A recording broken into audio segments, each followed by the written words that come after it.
proceed. Morning, Mr. Chairman, Commissioners. For the record, I'm Mirko Bibic from Bell Canada, Senior Vice President of Regulatory and Government Affairs, and I have with me David Kidd from Blake Castles. Excuse me.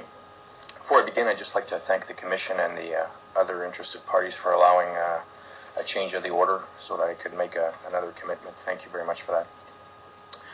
We acknowledge, Commissioners, that Globalive made numerous changes to its corporate structure, governance, and vetoes since we last met. It did this in response to concerns that you and we, as interveners, identified. This is a normal part of the Commission's ownership review process.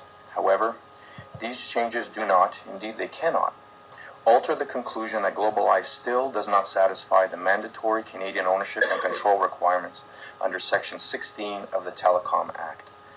Globalive may not want to hear that, but in our view, that's the only decision available. Globalive remains ineligible to operate as a Canadian carrier.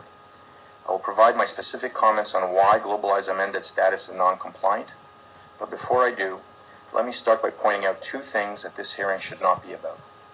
First, it should not be about creating precedent that guts our foreign ownership laws. The Commission's jurisdiction requires that it apply the existing standards for control in fact.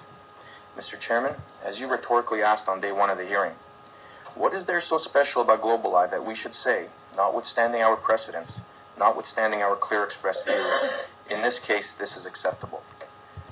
Let's take a moment and consider the foreign ownership precedent. Imagine if instead of Orascom and Globalive in front of you, it was Bell Mobility, in partnership with some other large, multinational, non-Canadian wireless carrier, like Vodafone or Verizon. Imagine that, as here, the non-Canadian held virtually all of the equity and 100% of the debt. We wouldn't be sitting here. Yet here we are. And, notwithstanding the amended Globalive structure, if this applicant is deemed in compliance with Section 16, inevitably the Vodafones and Verizons will surely be knocking on your door, using this arrangement as the template. Alternatively, existing Canadian carriers, new entrants and incumbents alike, will seek them out. Once Canadian carriers have the benefit of foreign investment, they will want to take advantage of foreign technical expertise. The next logical step will be to leverage their human capital. Ultimately, in either case, it would render our foreign ownership laws meaningless. If Canadian telecom foreign ownership laws to be changed, that's Parliament's role, not the Commission's. Second, and related, this hearing should not be about propping up one competitor when other new entrants and the incumbents. As we said responding to Commissioner Menzies last week, the terms and conditions of the AWS auction were made clear to all participants from the start.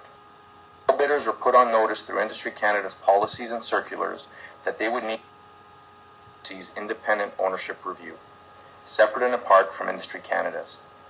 As became clear last week, Globalive is not asking the CRTC for approval to operate as a Canadian carrier. Rather, Globalive is asking to be exempt from the rules, where no exemption is available under the law. Commissioners, by far the single biggest obstacle preventing the Commission from finding Globalive to be an eligible Canadian carrier is its financing. I'll repeat what I said in our opening statement last week, because it remains as valid today as it was then. By following the money, the Commission can derive significant insight into who owns and controls Globalive. The source of funds, the debt and equity, is the most important factor in this assessment. In this case, the facts speak for themselves. Orascom has provided all of the debt. It has also provided all of the equity. Nothing has changed on this front since last Wednesday. It is this continuing funding problem that makes it impossible to cure the fundamental defects in the Globalive structure. Mr. Chairman, you correctly summarized the problem at the in-camera session as follows, and I quote, "But the fact is the same company owns practically all of the debt, owns the majority of the equity, and is also your principal service supplier. And you said this morning that the service agreement is another way of getting your return on investment. So there are three large levers in one hand, and that hand is not Canadian. Basically what you are asking for is a conditional approval, without a clock, but basically give it, and as soon as markets allow us, we will Canadianize this thing so that there can be no question about it. Except that I don't have that authority, that is the issue. I mean, if the Act allowed for something like that, then you know, your business point, we all three hear it, and they are very cogent. But it is not a business issue, it is a legal issue." End of quote. None of the changes made by Globalive remove the three large levers held by Orascom. What's become crystal clear from the hearing evidence of Globalive and Orascom witnesses is that Globalive is in a conundrum and it wants the Commission to solve it, even though the conundrum is of Globalive's own making. The conundrum is this. Globalive's overwhelming debt and equity dependency on Orascom puts Orascom in control. As a result, Globalive cannot commence operations because it is ineligible. But until it becomes operational and generates cash flow, it cannot obtain alternative financing. So Globalive's solution is for the Commission to grant them an indefinite approval which, as you pointed out, Mr. Chairman, you cannot do. Globalive's conundrum is made even more untenable by two additional problems: timing and the added difficulty of replacing Orascom's initial investment with new debt. On the issue of timing, Globalive told you they cannot be held to any kind of deadline in obtaining new financing. I quote from last week. When you put a financing condition on a financing, it becomes the lowest common denominator. So immediately if there is a clock, we will be held hostage. End of quote. So in effect, Globalive needs the Commission to bless the current flawed structure, but impose no deadline for fixing it. Mr. Chairman, you've already told them you cannot do so. But it gets worse because Mr. Sheshchuk also agreed with the Vice Chairman's question that, and I quote again, no one on Wall Street would assume Orascom's debt either on a short-term or long-term basis at the present time. End of quote. This is telling. What Mr. Sheshchuk is acknowledging is, at best, Globalive may be able to raise some additional debt incremental to Orascom's at some point, but it is very unlikely that any financial institution would agree to assume that existing debt.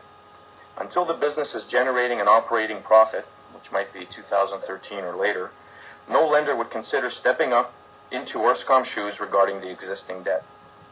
Mr. Chairman, you in fact identified Globalive's conundrum in camera when you posed the following hypothetical but very realistic question. And I quote, "We are in 2011. Their loan is due. Globalive got approval from us. Now they are working but are not arranging success, so they have not been able to raise private equity and they are unable to repay the loan. What happens then?" End of quote. Unfortunately, Globalive's answer was recorded in confidence. But I'll take a stab at answering the hypothetical. Orascom would call the loan once Globalive is in default. Or it could threaten to call the loan, using this as yet another lever of control. While doing so, Globalive would undoubtedly petition the Commission for still more time to seek financing, tantamount to a longer grace period that the Commission recognizes it does not have the jurisdiction to confer in the first place. Either way, the conclusion is the same: non-Canadian control over Globalive. In addition to the lack of debt financing alternatives, Mr. Sawiris also admitted that Orascom is not in the lending business. He said lending money was not part of Orascom's business model. However, when it comes to taking equity positions in businesses such as Globalive, Mr. Sawiris said, if not for Canada's foreign ownership restrictions, he would want to own more. In a similar vein, Mr. Chairman, we should recall your exchange with Mr. Sawiris regarding dilution rights. He initially objected to modifying Orascom's right to retain a minimum of 51% of the common equity. While this has now been modified, surely Orascom has not overnight changed its long-standing business philosophy of excluding minority interests to the greatest extent possible. So the Commission has essentially been given an ultimatum. 1. Approve a structure where all of the debt is with the non-Canadian. 2. With the reality that there is no likelihood that the debt will be refinanced anytime soon. 3. Where the non-Canadian holds virtually all of the qualifying common equity. 4. Is unlikely to reduce its equity stake. And 5. Where the non-Canadian has the technical expertise. In short, Globalive structure does not comply with the foreign ownership rules. We now turn to governance matters. Although we identify a number of difficulties with Globalive's amendments, we must emphasize that addressing them will not cause Globalive to be in compliance in our view. Let's start first with board structure. With regard to the boards at GIHC and GWMC, Globalive's proposals fall far short of what is needed. In the new structure, AAL and Orascom have the same number of board seats, which is unacceptable. The addition of 3 independent directors does not change this conclusion. At the very least, AAL should appoint more directors than Orascom. In discussing a similar problem regarding the GCHC board last week, Mr. Lockie frankly admitted, quote, there was no attempt to match up the equity holdings with positions on the board, end of quote. In camera, Mr. Intvin compared the new board structure of Globalive with that of Unitel to justify Orascom having the same number of board seats as AAL. As you are aware, in Unitel, the Commission allowed the Canadian banks and AT&T, the non-Canadian, to each nominate 3 out of 9 members of the board. However, it is important to note exactly what the Commission stated as its reasons for allowing the Unitel board structure, and I quote from Unitel. Given the circumstances, including the fact that only 1/3 of the board can be appointees of the non-Canadian, 1/3 of the board membership consists of independent directors, and there are safeguards in place to ensure the board's independence, the Commission considers that ATC has not had the means to dominate and control, and has not in fact dominated or otherwise controlled the board of Unitel. End of quote. In Unitel, the independent directors were appointed by extraordinary resolution, which meant that no independent director could be elected with of the Canadian banks. That is not how the independent directors are appointed in Globalive. And Mr. Chairman, I believe that was the reference in the quote I just read to this additional safeguards in place to ensure the board's independence. This issue of a Canadian bank veto over the approval of the independent directors. I noticed that Mr. Infant read the same quote to you in the in-camera session. I have a completely different perspective of what that quote meant. I now turn to board quorum. The Commission should not overlook the fact that under Globalive's new board structure, a quorum of the board can consist of the following 9 members: 2 AAL, 4 Orascom, and the 3 independents.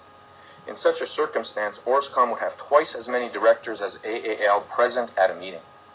Because Orascom's nominees will vote together, this could provide Orascom with control over any number of voting matters. Retraction rights. The proposed changes to the retraction rights amount at most to a tweaking of the existing conditions. AAL's ability to walk away by putting its shares to Orascom has simply been deferred until year 3. AAL's lack of commitment to Globalive's wireless business continues to be extraordinary. It also supports our point that since the wireline business must continue to be operated separately, the contribution of wireline assets cannot be counted as common equity.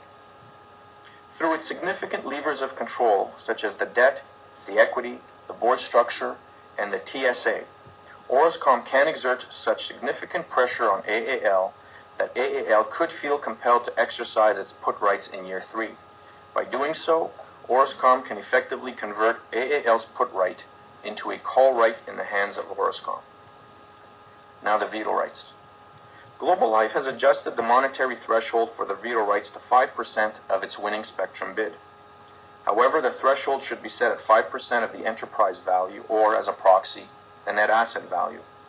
In addition, we note that the monetary threshold in Schedule A, Part 2, Section I, regarding the incurrence of indebtedness, has a typographical error and should be corrected to read 22.1 million, not 2.1 million. With respect to Orascom's veto power over material contracts, there is a drafting problem requiring correction. It should only be material contracts which meet the monetary threshold and which are outside the ordinary course of business that give rise to Orascom's veto power. Perhaps that was what was intended in the amendment, but the clause is unclear on this point, and I'm not going to read it, but at footnote 12 we've got some alternative language.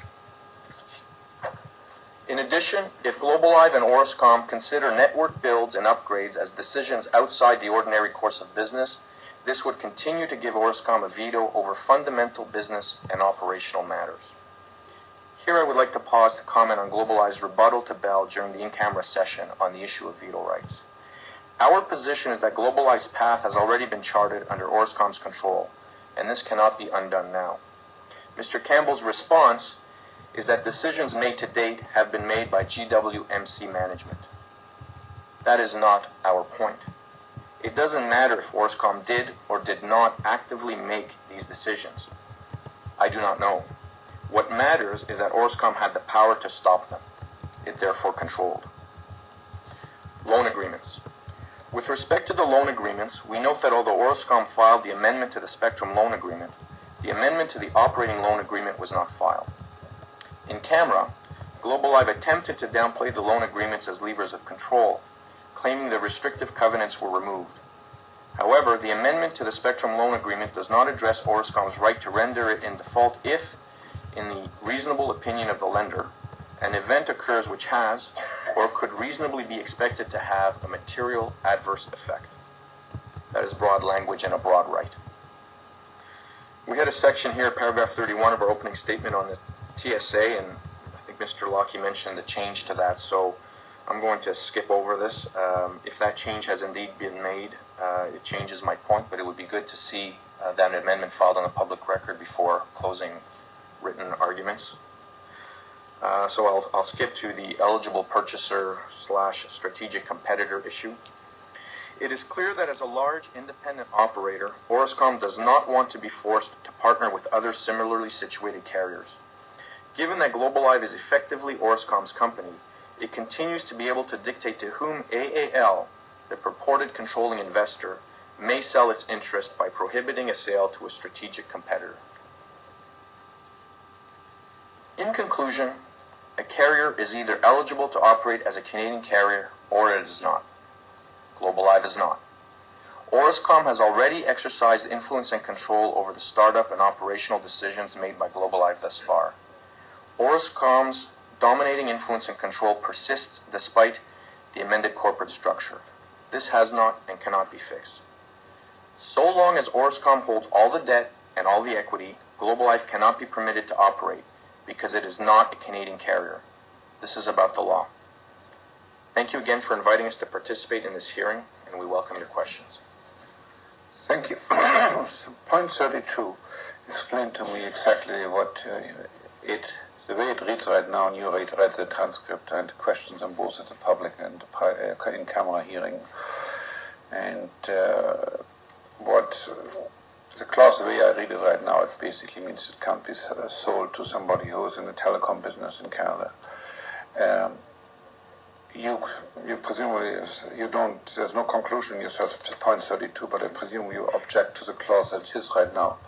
What would, in your view, be a reasonable version of this clause? Because clearly I can understand that you don't want to directly sell to their competitor. On the other hand, presumably your point is that it should be the market. Most likely people who want to invest are people who are in the business or familiar with the business. So what would be an acceptable clause in your view in terms of eligible purchaser? In our view, the majority purported controlling investor, the Canadian, should have the right to sell the business. Of course, law would dictate, unless the foreign ownership laws change, law would dictate that the purchaser would have to be an eligible purchaser, so that should be the only condition.